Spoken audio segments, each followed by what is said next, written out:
हाँ जी, ये question number 5 है प्रश्नावली 2.3 का। देखिए इस क्वेश्चन में क्या है, गुणनखंड निकालिए। क्वेश्चन नंबर 5 का ये सेकंड क्वेश्चन है। अब देखिए क्या है, हमने इसका लॉन्ग मेथड तो हमने सीख ही लिया है। अब देखिए इसका मैं एक शॉर्ट मेथड आपको बताती हूँ। शॉर्ट मेथड्स के लिए क्या करना है आपको, इसका अचर पद देखना है। इसमें भी अचर पद माइनस है, इस -5 को इसमें आपको अरेंज कर देना है। मतलब -3x² को आपको -5 के पदों में लिखना है। किस तरीके से लिखना है देखिए मैं आपको बताती हूँ। ये x⁻³ है, -3x² को मैं लिख दूँ -5x² प्लस का 2x²। देखिए जैसे हम मिडिल टर्म स्प्लिट वाला गुणनखंड करते हैं, जैसे मध्य पद को विभक्त करके हम गुणनखंड करते हैं, उसी तरीके से उस तरीके से नहीं, उसी मतलब मध्य पद को आपको विभक्त करना है। और इस तरीके से विभक्त करना है कि ये अचर पद एक बार आ जाना चाहिए। यहाँ पर अचर पद का जो गुणा है, जैसे -5 है, ये आ जाना चाहिए। अब देखिए -5x² और 2x² को यदि मैं हल करती हूँ तो ये प्लस का, ये माइनस का, ये प्लस का है, तो आएगा -3x² आ गया यही वाला। अब देखिए, और इसको मैं ऐसे का ऐसा लिख देना है अभी। ठीक है, मैं आपको एक एक स्टेप बताऊंगी। अब देखिए, अब देखिए ये हमारे पास आ गया x-3x²। इसको आपको ऐसे ऐसे छोड़ देना है। अब देखिए इसको 2x²। हाँ जी, देखिए अब क्या करना है, 2x² तक हमें ऐसे का ऐसा लिखना है। अब देखिए -9x को मैं क्या लिखूँगी, अब इसको मैं लिखूँगी 10x + x। आ गया 9x। तो और इसको मैं ऐसे का ऐसा लिखूँगी।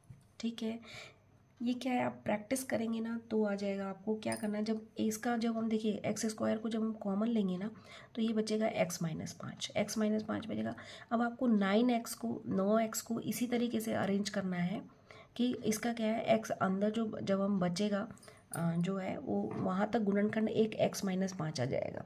ठीक है, अब देखिए क्या करना है, इसमें से और इसमें से मैं कॉमन निकाल लेती हूँ। कॉमन मेरे पास आएगा x² और अंदर बचेगा x-5। अब आपको इसमें दो दो के जोड़े बना लेने हैं। ठीक है, दो दो के जोड़े बना के आपको इसमें से कॉमन निकालना है। अब देखिए इसमें से मैं कॉमन निकालूंगी तो ये आएगा 2x, अंदर बचेगा x-5। ठीक है, 2x में से जब 2x का जब हम -10x में भाग देंगे तो ये आएगा ओनली -5। देखिए x बाहर आ गया और दो पंजे होता है 10। ठीक है, इसी तरीके से इस पद में से मैं एक बाहर निकालूंगी, x-5 आ जाएगा।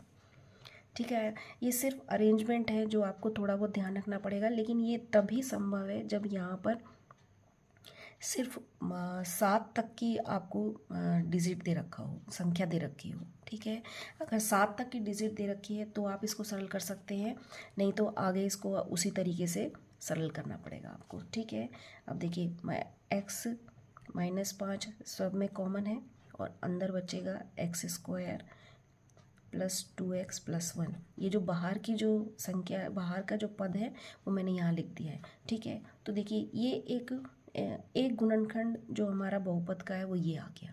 ठीक है, अब देखिए आगे देखिए, ये जो बहुपद है ये क्या है, 2 घात का बहुपद है। और 2 घात का बहुपद है और ये किसका ये इसका क्या है, आइडेंटिटी है एक, जो कि आप नेक्स्ट एक्सरसाइज में पढ़ेंगे आप। तो वो एक्सरसाइज क्या है, वो आइडेंटिटी क्या है, AB का जो स्क्वायर होता है वो होता है A² + B² + 2AB। ठीक है, अब देखिए यहाँ AB सिर्फ इस बहुपद में लगाना है हमें। ठीक है, इस बहुपद में देखिए इस तरीके से क्या कर रखा है, A की जगह x ले रखा है और B की जगह 1 दे रखा है। ठीक है, तो देखिए x + 1 का स्क्वायर होता है, तो इसको जब मैं खोलूँगी तो x² + 1 + 2x। ठीक है, तो इसकी जगह मैं ये लिख सकती हूँ। ठीक है, ये आइडेंटिटी है जो कि आपको नेक्स्ट एक्सरसाइज में देखने को मिलेगी। इस तरीके की कोई टर्म होती है उसको हम इस तरीके से लिख सकते हैं, और इस तरीके का कोई पद होगा तो हम उसको इस तरीके से लिख सकते हैं। तो देखिए ये इस पद में हमें दे रखा है, इसीलिए हमने इसको इसमें चेंज कर लिया। ठीक है, अब देखिए ये 2 की घात 2 आई है इसकी, इसलिए मैं इसको 2 बार लिख दूँ। ये देखिए, तो ये गुणनखंड बहुत आसानी से निकल जाता है। इस तरीके से आपको कभी कभी ये